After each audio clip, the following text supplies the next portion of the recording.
Super Mario Party Jamboree is just okay, and I'll get into that starting with the... Hello? The boards are the main part of a Mario Party, and they're fine. Let's start with Galeria Rainbow. It's a good board. I like this board.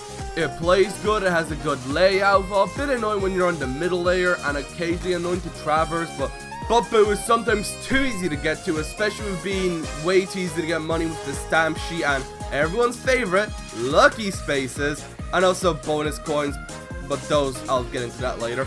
But it's a 6.5 out of 10 in my opinion, solid board.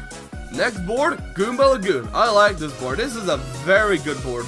Best board in this game. The gimmick is good and fun to play with and good to play around. It's a good size, it's easy to get around, a fun gimmick.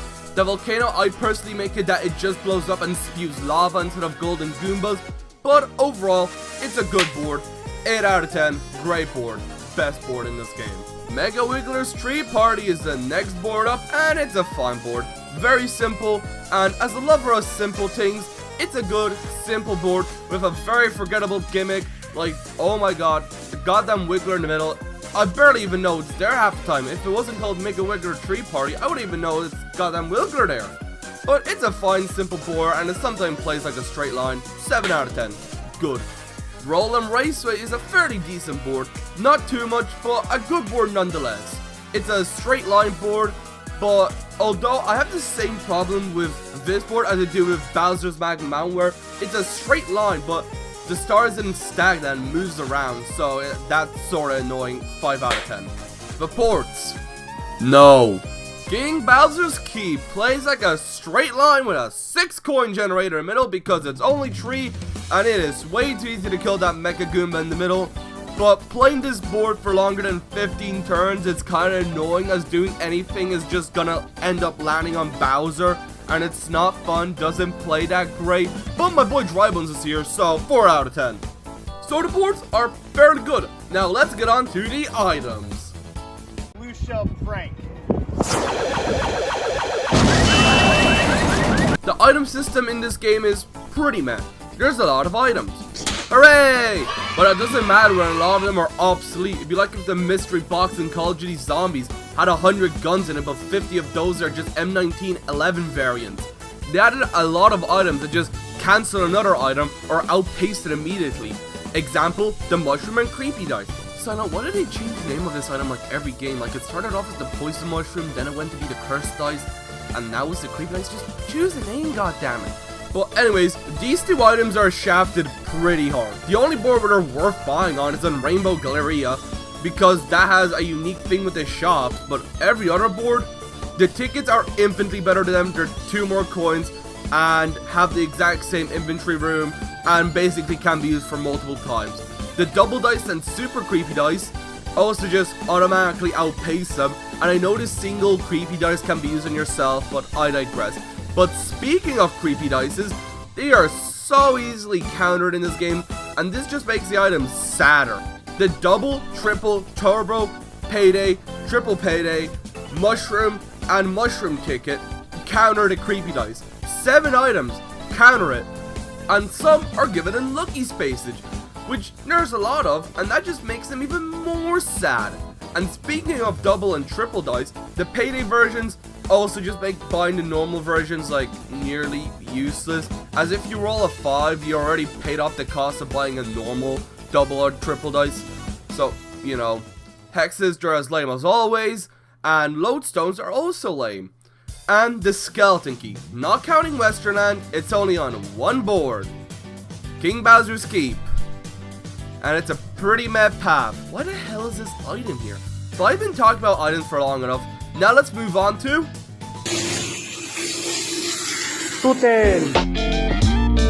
buddies. They aren't that bad. Do I like them? No, not really. Their minigames take too long, like 3 minutes on average.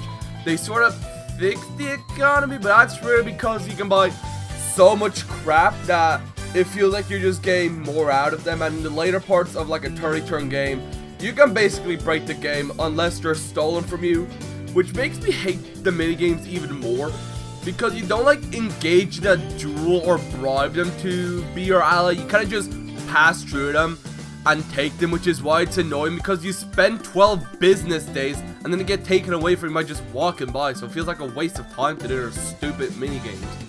But now onto the final thing on the boards. It was the biggest stock market crash since records began. The economy. It's about the level of other Switch Mario parties. Probably worse because every board has a cheap way to get free coins for no work, Stamp Sheet, Volcano, or Mecha Koopas, or the Dry Bunch or Koopa at the start. But it was probably because they expected players to use the buddies. Also, buddies give 5 coins, and battle mini game spaces give 3 coins. Also disappointing there's no battle option for 50 coins. I don't know why ND Cube hates the number 50, but it's also ND Cube, and I'd be surprised if they could even count to the number 35. And bonus minigames happen too often. But yeah, the economy is not the greatest, but I can see why, because of the buddies. That was? Remember, switching to your pistol's always faster than reloading. Well, smile for the cameras and... The side modes, the other half of Mario Party, and all of them are basically just variations of free play. Koopa is basically free play, just playing 4 minigames like 5 to 15 times, depending on how many turns you chose, or laps in that case, with no other goal. Similar with Bowser's Kaboom Squad, although this time, you actually do have another objective that it is decently fun with different boards, so this one isn't really, you know, just a free play variation, as it's more fun that way. Leading to Bowser Kaboom Squad being more replayable, because the other objective that you're doing, which is trying to kill Bowser, is also kind of fun. But the side modes in Minigame Bay, however, they might as well all just be free play variations, like Showdown, that's just playing the buddy minigames, and the tag is just 2v2, and the boss rush is just free play. It's all free play variations, but you can just win, I guess. Why couldn't they just make it like King of the Hill or something? First to win 3, 5, 7 minigames, but no, we had to have a variation of free play for everything. So the side modes aren't replayable because they're just fucking free play. Might as well just go play free play if you want to experience them. And that's a little caveat with the 110 minigames, is that they're split across like 5 modes.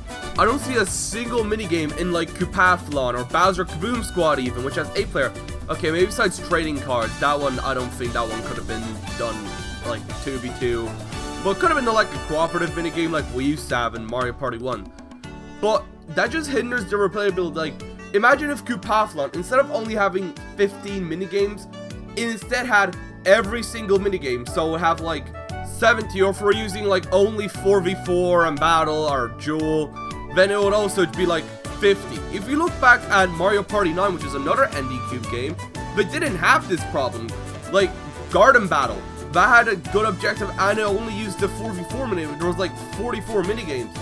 So it just was way more playable in like Garden Battle, because it wasn't just shuffling through like the same few minigames. It was shuffling through like the same 40 minigames instead of just like the same 15 or something. It just made the mode way more replayable and just way more fun to play. But that's enough rambling about the side modes, and okay, they're not side, they're just fucking variations of free play. But yeah, let's move on to the actual mini games now.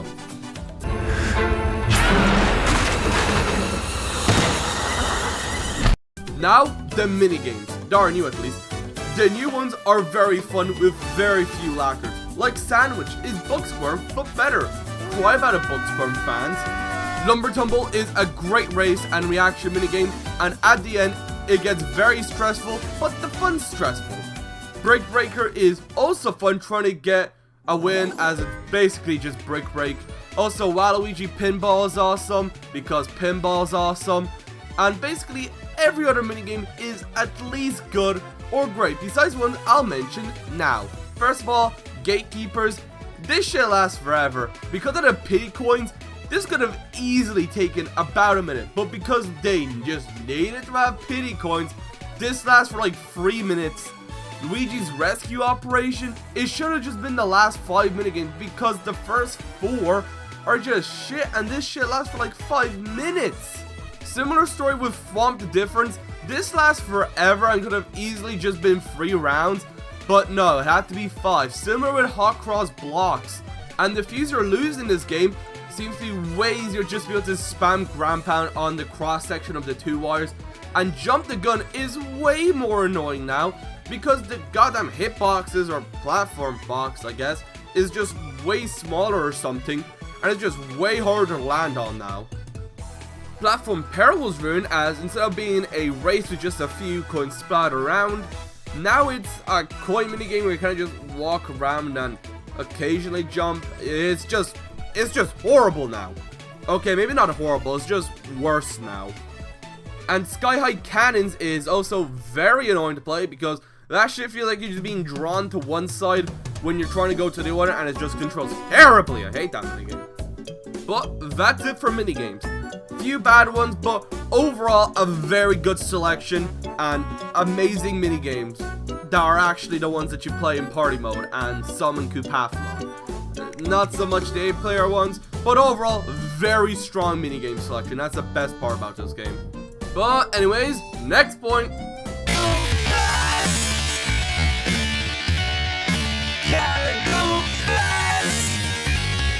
Let's say you broke your legs, and then let's say that you tried to climb to the top of a mountain. You probably get to the top faster than anything in this game could happen because of, one, animations. I don't know why NDQ thinks anyone cares about this shit being flashy. Like, I got the star. Come on, I don't care. Also using an item and body animations and a few other ones. Player speed. CPUs move fast like they should when you enable fast movement speed.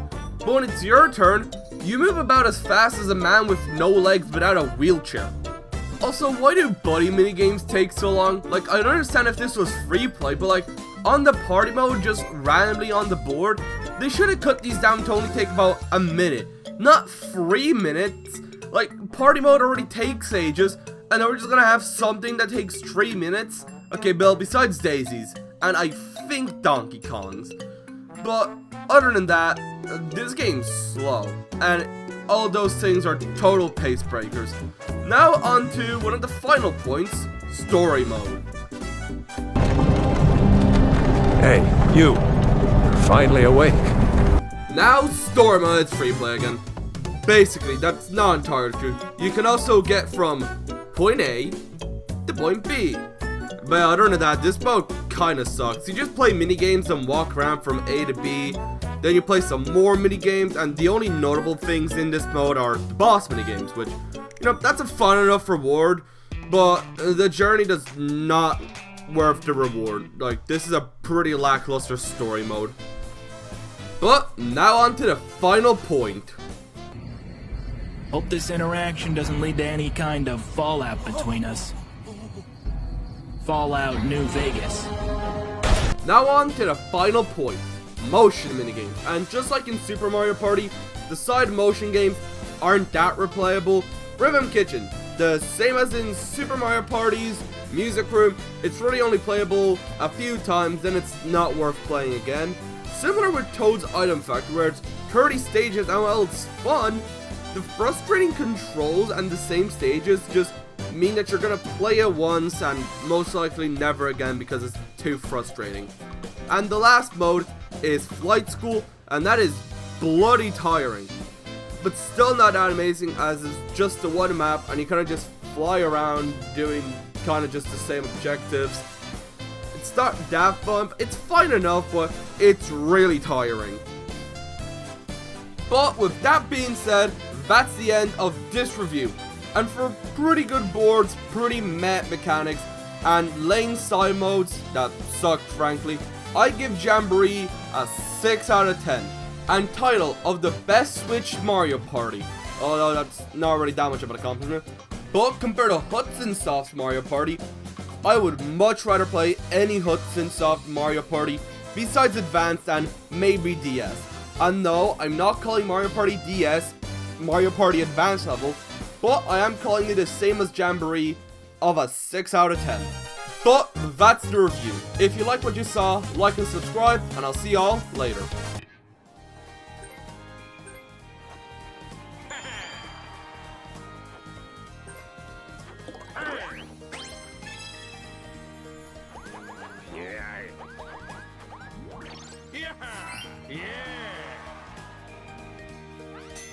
Minigame.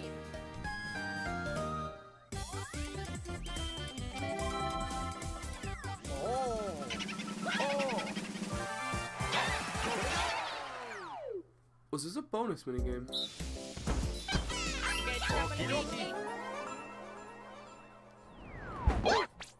Start.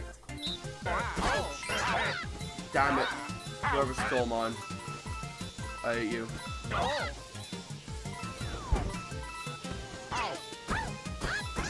Oh, man. Everyone's just stealing my shit.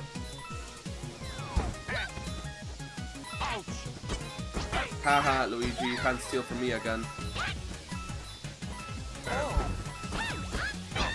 Yeah, take that, Toad. 9.5 heals.